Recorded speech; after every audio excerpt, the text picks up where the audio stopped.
Đi đâu?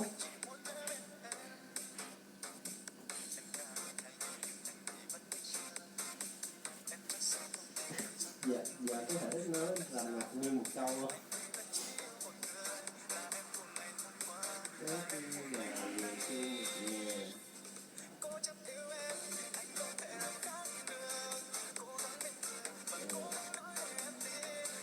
Phải gọi tới khi nào chứ? Sao là có khi nào? Có khi nào?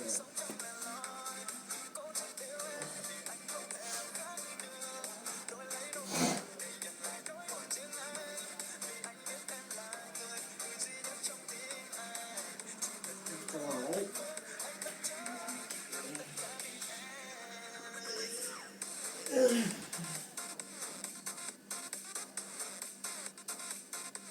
Có khi nào là câu hỏi dùng cho yes no, còn tới khi nào là dùng để hỏi thời gian,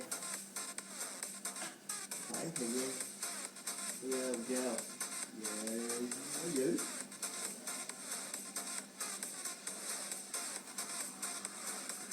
Good afternoon. Trước giờ.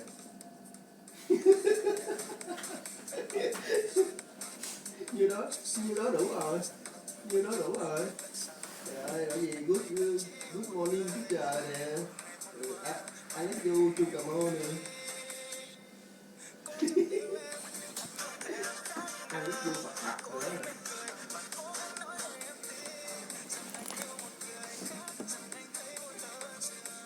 Trời ơi, muốn nghe nó.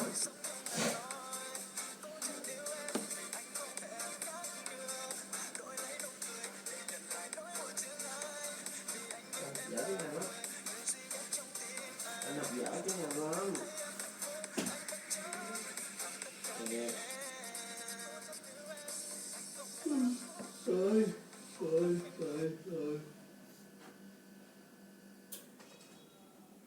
Nè, biết làm gì cho đón ánh sáng.